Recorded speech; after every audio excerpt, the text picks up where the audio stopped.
सोन्यापासून मालापर्यंतच्या सामान्य शेतकरी मित्रांसाठी आता आपला मित्र उदय लाड घेऊन आला अनोखा व्हिडिओ पाहून सर्वांचे शेती मित्र करतो आता खूप खूप स्वागत. शेतकरी मित्रांनो, आपण सर्वांनी आता थंबनेल पाहितला आणि आपण सर्वांनी आता टायटल हे वाचले. तो कास्तकार बांधव आहे त्यांच्यासाठी सध्याचा हा लाख मोलाचा व्हिडिओ आणि त्यांच्यासाठी सध्याची ही लाख मोलाची माहिती. जी माहिती सामान्य कास्तकार बांधवांसाठी सध्या अत्यंत महत्त्वाची आहे आणि अत्यंत फायद्याची आहे. ज्या माहितीच्या अनुसार ज्या सामान्य सोयाबीन उत्पादक कास्तकार बांधवांना एकरी 20 क्विंटल सोयाबीनचे उत्पादन हे घ्यायचे आहे. त्या सर्वांना आता सोयाबीनची पेरणी करत असताना रासायनिक खताचा डोस हा अशा पद्धतीने तयार करावा लागेल. जो कास्तकार बांधव अशा पद्धतीने रासायनिक खताचा डोस तयार करेल, गॅरंटीनं सांगतो यंदाच्या वर्षी त्यांना एकरी 20 क्विंटल सोयाबीनचं उत्पादन हे प्राप्त होऊ शकते. अशा परिस्थितीमध्ये मग सामान्य कास्तकार बांधव हा विचारायला लागला की सोयाबीनची पेरणी करत असताना रासायनिक खताचा डोस हा आपल्याला कशा पद्धतीने तयार करावा लागेल, याच्यासाठी कोणकोणत्या रासायनिक खताचं कॉम्बिनेशन हे वापरावं लागेल. चला तर मग हे कॉम्बिनेशन कसं आहे हे समजून घेऊया. हे कॉम्बिनेशन समजून घेण्यासाठी आता आपण सर्वांनी हा व्हिडिओ सुरुवातीपासून शेवटपर्यंत पाहावा. जिथं व्हिडिओ पाहत असताना आपल्या सर्वांना हा व्हिडिओ मनापासून आवडल्यासारखा वाटेल तिथं जर व्हिडिओस लाईक करा. जास्तीत जास्त कास्तकार बांधवापर्यंत अत्यंत महत्त्वाचा व्हिडिओ पोहोचवण्यासाठी व्हिडिओ शेअर करा. चॅनलला जरूर सबस्क्राईब करून नोटिफिकेशन बेलला हे ऑल करायच्या होणार प्रतिकूळ आपल्या सर्वांना मिळत राहतो आता या ठिकाणी सतत. जो कास्तकार बांधव आहे त्यांच्यासाठी सध्याची ही सर्वात महत्त्वाची माहिती की जर आपल्याला एकरी 20 क्विंटल सोयाबीनचं उत्पादन घ्यायचं असेल तर याच्यासाठी अशा पद्धतीने रासायनिक खताचा डोस तयार करावा लागेल आणि याचा वापर सोयाबीनची पेरणी करत असताना करावा लागेल. जो या ठिकाणी कास्तकार बांधव रासायनिक खताचा डोस योग्य पद्धतीने तयार करून वापरेल त्याला गॅरंटीने यंदाच्या वर्षी एकरी 20 क्विंटल सोयाबीनचं उत्पादन हे होऊ शकते. मग रासायनिक खताचा डोस हा कशा पद्धतीने तयार करायचा, याच्यामध्ये कोणकोणत्या खताचं कॉम्बिनेशन वापरायचे, चला हे सगळं तुम्हाला आता सविस्तररित्या या ठिकाणी समजावून सांगतो. बघा मित्रांनो, मार्केटमध्ये जेव्हा आपण जातो तेव्हा आपल्याला विविध प्रकारची रासायनिक खते दिसतात. त्याच्यामध्ये DAP आहे, त्यानंतर 10-26-26, 20-20-0-13, त्याचबरोबर या ठिकाणी 14-35-14, 9-24-24, 8-24-24, 8-21-21. मग अशा पद्धतीमध्ये जेव्हा ही सर्व खते आपल्याला दिसतात त्यावेळेस सामान्य कास्तकार बांधव हा कन्फ्यूज होतो. मग तो काय म्हणतो, तिथला असणारा जो कृषी केंद्र चालक मालक आहे त्याला विचारतो की मला 4-5 एकर सोयाबीन करायचे, तर मग मी कोणत्या खताचा वापर करू. मग आपण काय करत असतो की अशा परिस्थितीमध्ये आपल्या सोयाबीनच्या पिकाला आवश्यक असणारे अन्न घटक विसरतो आणि जो कृषी केंद्र चालक मालक आहे तो ज्या पद्धतीने रासायनिक खत सुचवतो त्याच पद्धतीने आपण त्याचा वापर करतो. पण कधी हे समजून घेतलंय का की आपल्या सोयाबीनच्या पिकाला कोणत्या अन्न घटकांची गरज असते. जर आपण सर्वांनी हे समजून घेतलं तर तुमच्या सुद्धा लक्षात येईल की नक्की कोणत्या रासायनिक खताचा तुम्हाला इथं वापर करायचा आहे. तर चला तुम्हाला समजावून सांगतो की शिफारस कोणती की बाबा रासायनिक खताचा वापर करण्यापूर्वी आपल्याला कोणता कंटेंट सोयाबीनच्या पिकासाठी आवश्यक आहे ते समजून घेणं गरजेचं आहे. बघा मित्रांनो, प्राथमिक अन्नद्रव्याचा जेव्हा विचार करतो त्यावेळेस 3 प्रकारची अन्नद्रव्य असतात. नंबर 1 नायट्रोजन, नंबर 2 फॉस्फरस आणि नंबर 3 पोटॅश, ज्याला आपल्या भाषेमध्ये NP आणि K असं म्हणतात. म्हणजे N म्हणजे नायट्रोजन, P म्हणजे फॉस्फरस आणि K म्हणजे पोटॅशियम.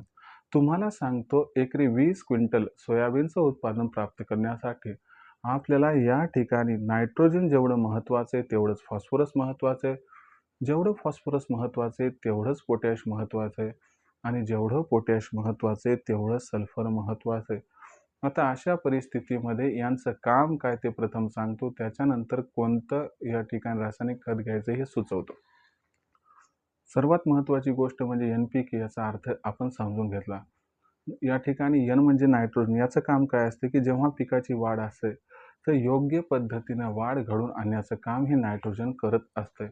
पण सोयाबीनच्या पिकाचा विचार केला तर सोयाबीनच्या पिकाच्या मुळ्यांना गाठी असतात आणि ह्या ज्या गाठी असतात त्या नायट्रोजनला स्थिर करतात, म्हणजे नत्राला स्थिर करतात. नत्र म्हणजेच नायट्रोजन. आणि त्याच्यामुळे इतर पिकांना जेवढी नायट्रोजनची गरज वाढीसाठी असते तेवढी गरज खताच्या माध्यमातून सोयाबीनला पडत नाही, कारण सोयाबीनचं पीक वातावरणामध्ये असणारं नायट्रोजनला स्थिर करू शकते आणि त्याचा वापरसुद्धा करू शकते आणि याच्यामुळं काय होतंय की नायट्रोजनची अतिरिक्त गरज त्याला पडत नाही, म्हणून जास्तीत जास्त प्रमाणात सोयाबीनच्या पिकाला नायट्रोजन हे देण्याची गरज या ठिकाणी दिसत नाही. दुसरा महत्त्वाचा कंटेंट कोणता आहे त्या ठिकाणी, तर आहे फॉस्फरस. आता फॉस्फरसचं काम काय ते प्रथम समजून घ्या. तर जेव्हा आपलं पीक हे कळी अवस्थेत असते, फूल अवस्थेत असते, तेव्हा जास्तीत जास्त कळ्यांची संख्या वाढणे, जास्तीत जास्त प्रमाणात फुलांची संख्या वाढणे, उरली-सुरली ग्रोथ कंप्लीट होणे आणि कळ्या आणि जे फुलं येतं ते त्या ठिकाणी जे आहे ते सुकून खाली पडायला नकोत, म्हणजे घट्ट राहायला हवीत. तर याच्यासाठी फॉस्फरस आवश्यक असते आणि तुम्हाला सांगतो फॉस्फरस हे अत्यंत महत्त्वाचं आहे. याच्यामुळं फॉस्फरस हे थोडंसं अतिरिक्त प्रमाणात सोयाबीनच्या पिकाला पुरवावं लागते. तसं बघायला गेलं तर मराठवाडा, विदर्भ, खानदेश इथल्या ज्या जमिनी आहेत त्याच्यात फॉस्फरसचं प्रमाण थोडं अधिक आहे. पण आता झाले कसं आहे की आपण काही शेणखत वगैरे शेतात टाकत नाही, तर त्याच्यामुळं काय आहे की या ठिकाणी जीवाणू जे ते जास्त प्रमाणात राहिले नाहीत, म्हणून या फॉस्फरसला त्या स्थिर करून त्या पिकापर्यंत ते उपलब्ध होऊ शकत नाही. तर अशा परिस्थितीमध्ये फॉस्फरस महत्त्वाचं आहे त्या ठिकाणी कळी फुलं लागण्यासाठी आणि ते त्या ठिकाणी सुकून खाली पडू नये म्हणून. त्याच्यानंतर पोटॅशचा या ठिकाणी उपयोग काय? तर पोटॅश हे शेवटच्या स्टेजमध्ये कामाला येते. हे वाढीसाठी तेवढं महत्त्वाचं नाही, जेवढं महत्त्वाचं आहे की जे फुलं येतं, फुलांच्या शेंगा बनत असताना ह्याचं काम पडते. जास्तीत जास्त शेंगा लागणं, शेंगाची साईज वाढणं, शेंगामधली असणारे सोलं ह्याची साईज वाढणं आणि त्या सोल्यांचा आकार वाढणं आणि वजन वाढणं, म्हणजे सोला भरीव होणं, हे काम असते पोटॅशियमचं. तर हे पण फार महत्त्वाचं आहे. आणि शेवटचं सल्फर. तर सल्फर काय करत असते की शेंगांची संख्या वाढवते.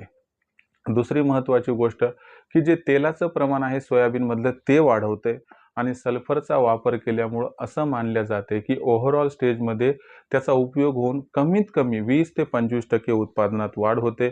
एक्झाम्पली सांगतो की जर 10 क्विंटल उत्पादन तुम्हाला एकरी होत असेल आणि तुम्ही जर एकरी 8 किलो सल्फर हे वापरायला सुरू केलं, तर त्या परिस्थितीमध्ये तुमच्या सोयाबीनचं उत्पादन 1.5 ते 2 क्विंटल हे 100% वाढते, जर रोगराई नाही आली आणि व्यवस्थित पाणी जर उपलब्ध झालं तर. आता तुम्हाला समजावून सांगतो की मग कोणतं खत हे किती प्रमाणात द्यायचं. तर लक्षात घ्या, जी शिफारस केलेली आहे ती 30-60-30-20 आहे. म्हणजे हेक्टरी जी शिफारस केलेली आहे 30 kilo nitrogen, 60 kilo phosphorus, 30 kilo potassium आणि 20 किलो सल्फर.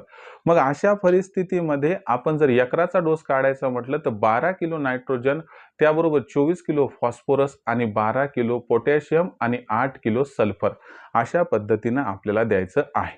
आता प्रॉब्लेम असा होतो की बाबा कोणत्या खतात किती प्रमाण आहे हे तर समजलं पाहिजे.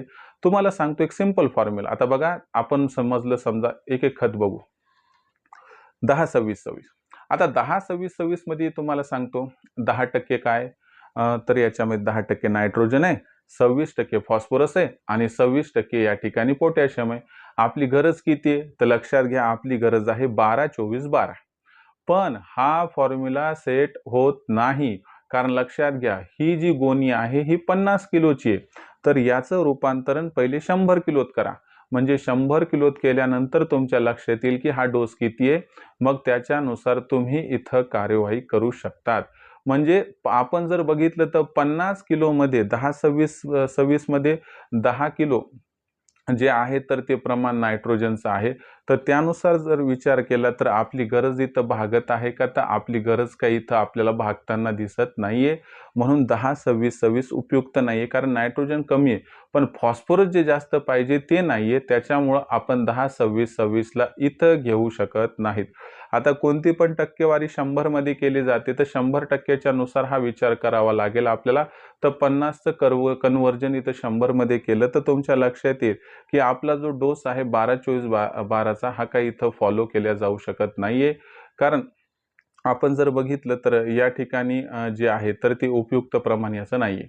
आता दुसरी महत्त्वाची गोष्ट इथं लक्षात घ्यावी लागेल की जे मार्केटमध्ये सरासरी सोयाबीनला वापरलं जाणारं खत आहे ते कोणतं आहे, 20-20-0-13. यात 20% आपण जर बघितलं तर नायट्रोजन आहे, 20% फॉस्फरस आहे, 0% पोटॅशियम आणि 13% या ठिकाणी जे आहे तर सल्फर आहे. तर ओव्हरऑल सिच्युएशनचा जर इथं विचार केला तर हे याचं झालं हे प्रमाण. आता प्रमाणाचा जर विचार केला तर बाबा 20 आणि 20 40 आणि 13 53 50 किलोच्या या बॅगमध्ये 53% तर असू शकत नाही ना. तर हे प्रमाण कसं करायचं तुम्हाला ते सांगतो, की बाबा जे आहे त्याला निम्मं करायचं, कारण 50 किलोची बॅग आहे. तर याच्यानुसार आपण जर विचार केला तर समजा 20% नायट्रोजन आहे, म्हणजे ते आहे 10 किलो. 10 किलो नायट्रोजन आहे 20-0-13 मध्ये, 10 किलो आहे फॉस्फरस आणि 0% पोटॅशियम आणि 6.5 किलो सल्फर. तर याच्यापैकी कोणताही उपयुक्त घटक नाहीये, फक्त सल्फर हा 8 किलोच्या जवळपास आहे. ह्याला पण सोडून द्या. त्याच्यानंतर आपण जर बघितलं तर या ठिकाणी 8-24-24 तर याच्यामध्ये 8% नायट्रोजन, 24% या ठिकाणी फॉस्फरस, 24% या ठिकाणी पोटॅशियम. हे वर दिसताच आपल्या काही कामाचं दिसत नाही. मग कामाचं कोणते तुम्हाला सांगतो, तर 2 प्रकारचं कॉम्बिनेशन तुम्ही वापरायला हवं. तसं तर मी तुम्हाला कोणतंही हे कॉम्बिनेशन तयार करून देऊ शकतो. 20-0-13 घेतलं त्याचं प्रमाण थोडं बदलायचं. पण तुम्हाला सांगतो की तुम्ही 2 फॉर्म्युला जर वापरले तुम्हाला काही जास्त डोक्याला हेडेक नाही. पहिला फॉर्म्युला कोणता आहे तर 14-35-14. आता 14-35-14 हा जो फॉर्म्युला आहे, तर तुम्ही त्याचं त्या ठिकाणी डिव्हायडेशन केलं तर 7, 17.5, 7 इथपर्यंत आपण पोहोचतो आणि नायट्रोजन हे स्थिर होते. म्हणजे आपण जवळपास आपली जी गरज आहे समजा, तर ती भागवू शकतो. म्हणजे 7, 17.5 आणि या ठिकाणी 7.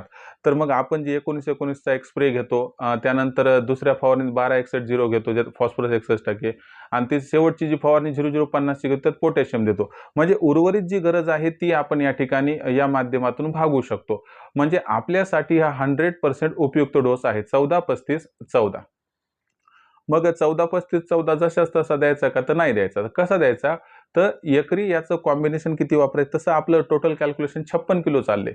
पण आता 56 किलो देणं नाही, कोणी बॅग फोडीत बसत नाही, तर आपलं कॉम्बिनेशन हे किती जायला पाहिजे, 58 किलोपर्यंत गेलं तरी हरकत नाही. तर एका एकरासाठी तुम्हाला सांगतो या ठिकाणी जी बॅग आहे 14-35-14 ची ही घ्यायला पाहिजे 50 किलोची एक गोणी आणि त्याच्यामध्ये 8 किलो अतिरिक्त सल्फर मिसळायचं. या गोणीला त्या ठिकाणी मिक्स आउट करायचं त्यातल्या खताला आणि मग एकरी 58 किलोचा डोस द्यायचा. जर एकरी 58 किलोचा डोस दिला तर तुम्हाला सांगतो तुमच्या पिकाची जी नायट्रोजनची, फॉस्फरसची, पोटॅशियमची व सल्फरची गरज आहे ती भागते. ज्याच्यामुळे वाढ जबरदस्त होते, भविष्यात कळ्या आणि फुलं जबरदस्त लागतात आणि त्याचबरोबर सगळ्यात महत्त्वाची गोष्ट, शेंगा भरण्याच्या अवस्थेत पोटॅशियम मिळाल्यामुळे उपयुक्त त्या ठिकाणी रिझल्ट प्राप्त होतो आणि सल्फरमुळे ओव्हरऑल उत्पादनात वाढ होते. आणि सोबत जर आपण 19-19-19, 12-61-00, 052-34 आणि 0050 चे स्प्रे घेतले तर याच्या माध्यमातून जी उरली-सुरली कसर आहे ती सुद्धा निघून जाते. तर या पद्धतीने हे सक्सेसिव्ह फॉर्म्युला आहे. लक्षात घ्या, 14-35-14 ची एक बॅग, त्याच्यामध्ये 8 किलो सल्फर मिक्स करायचं, एका एकरात द्यायचं. तुम्हाला मागं फिरून पाहण्याची गरज नाही. 100% जबरदस्त रिझल्ट हा येऊन जाईल. हा एवढं आहे की बाबा ही 14-35-14 ची बॅग थोडीशी महाग आहे. त्याच्यानंतर दुसरा फॉर्म्युला आहे मित्रांनो, डाय अमोनिया फॉस्फेट. तर हे आहे DAP. DAP मध्ये 18% नायट्रोजन असते, 46% फॉस्फरस आणि 0% असते या ठिकाणी पोटॅशियम. तर तुम्हाला काय करायचं आहे मित्रांनो, की DAP ची 50 किलोची गोणी घ्यायची, त्यातलं 40 किलो DAP वेगळं काढायचे, 10 किलो बाजूला काढून ठेवा. या 40 किलोमध्ये 8 किलो सल्फर मिसळा, ते झालं 48 किलो आणि 48 किलोमध्ये मग काय करायचं, MOP मिरा ऑफ पोटॅश, ज्यात निव्वळ पोटॅश असते ते 8 किलो मिसळायचे. 40 किलो DAP मधला खत घ्यायचा आहे, 10 किलो काढून ठेवायचा आहे. त्याच्यामध्ये 8 kilo sulphur, 8 kilo MOP muriate of potash mix करायचा आहे. बस एकरी हा असणारा जो डोस आहे तो 56 किलोचा देऊन टाकायचा आहे. बस तुम्हाला मागं फिरून पाहण्याची गरज नाही. याच्यामुळे नायट्रोजन, फॉस्फरस, पोटॅशियम, सल्फरची गरज ही भागल्या जाते. सोबतच आपण 19-19, 12-61-00, 052-34 आणि त्या ठिकाणी 0050 चे स्प्रे हे घेणार आहोत. तर यामुळं आपल्याला हे उत्तम नियोजन करून भविष्यात एकरी 20 क्विंटल सोयाबीनचं उत्पादन अलगद प्राप्त करता येऊ शकते. लक्षात घ्या की रासायनिक खताचा डोस वापरला की त्या ठिकाणी एकरी 20 क्विंटल सोयाबीन उत्पादन मिळते असं नाही.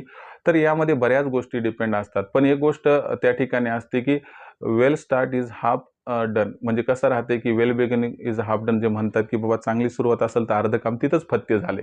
तर त्याच्यानुसार सुरुवात चांगली कशी आहे, किंवा सोयाबीनच्या उत्तम बीजाची निवड केली आणि जर खत व्यवस्थापन चुकलं, मला सांगा आपल्या असणाऱ्या पिकाला जे पाहिजे ते मिळालं तर उत्पादन चांगलं होईल का नाही? हो. पण आजवर माहीतच नव्हतं की काय द्यायचं. 20-20-0-13 मध्ये पोटॅशियमच नाहीये, 18-46-0 DAP मध्ये पोटॅशियमच नाही आणि वेगळं देतो का आपण? तर नाही. म्हणून आपलं उत्पादन आपल्याला त्या ठिकाणी अचूकपणे प्राप्त होत नव्हतं. पण हे 2 खताचे फॉर्म्युले वापरा. तुम्हाला सांगतो गॅरंटीनं तुम्ही 20 क्विंटलच्या दिशेनं या ठिकाणी वाटचाल कराल. पण एवढ्यावरती थांबू नका. याच्यासोबत तुम्हाला जी आपली सोयाबीनची पहिली फवारणी, दुसरी फवारणी आणि तिसरी फवारणी याचं सुद्धा उत्तम नियोजन मी इथून पुढे सांगणार आहे. जर तुम्ही इथून ते सोयाबीन कापणीपर्यंत आमच्यासोबत जोडलेले राहिले तर गॅरंटीने यावर्षी एकरी 20 क्विंटल सोयाबीन उत्पादन मिळवण्याचा मनसुबा होऊ शकतो परिपूर्ण. तर हा होता 20 क्विंटल सोयाबीन उत्पादन मिळवण्यासाठीचा फॉर्म्युला, की ज्याची सुरुवात होती ही की रासायनिक खताचा डोसा कशा पद्धतीनं तयार करायचा आणि निवडायचा आहे. मला वाटते ही माहिती आपल्या सर्वांना आवडली असणार. जर आवडली असेल तर लाईक करा. जर काही प्रश्न असतील तर पाठवत चला. येणाऱ्या व्हिडिओच्या माध्यमातून सोल्युशन करण्याचा प्रामाणिक प्रयत्न मी करत राहीन. तुम्ही कोणतं कॉम्बिनेशन वापरत आहात ते सुद्धा कमेंट्स बॉक्समध्ये लिहून कळवा. जर तुम्हाला वेगळं कॉम्बिनेशन तयार करून हवं असेल तर तुम्ही कमेंट बॉक्समध्ये लिहून कळवा. तसं एक वेगळ्या कॉम्बिनेशनचे सुद्धा व्हिडिओ मी त्या ठिकाणी निर्माण करतो. म्हणजे 20-0-13 घेतलं तर त्याच्यामध्ये मग पोटॅशियम किती मिक्स करायचं, काय किती मिक्स करायचं हे समजावून सांगेल, की ज्यामुळे तुम्हाला एकरी 20 क्विंटल उत्पादन मिळवण्याचा हा जो आहे फॉर्म्युला तो वापरून हे उत्पादन प्राप्त करता येईल. मित्रांनो, व्हिडिओला तर लाईक केलंय, पण हा व्हिडिओ फार महत्त्वाचा आहे, त्यामुळे जास्तीत जास्त कास्तकार बांधवापर्यंत हा अत्यंत महत्त्वाचा व्हिडिओ पोहोचवण्यासाठी व्हिडिओला शेअर करा. ज्यांनी आतापर्यंत सबस्क्राईब केलं नसेल प्लीज सबस्क्राईब करून नोटिफिकेशन बेललाही ऑल करा. याच्यामुळे येणारा प्रत्येक व्हिडिओ आपल्या मिळत राहतो इथं सतत. तर मित्रांनो, अशाच एका नवीन व्हिडिओसह मी आपला मित्र उदय लाड आपल्या सर्वांना आवडते यूट्यूब चॅनल शेती मित्र मिळत राहील सातत्याने. तोपर्यंत तमाम शेतकरी मित्रांचे व कास्तकार बांधवांचे आजच्या व्हिडिओत मनापासून व्यक्त करतो. या ठिकाणी खूप खूप आभार.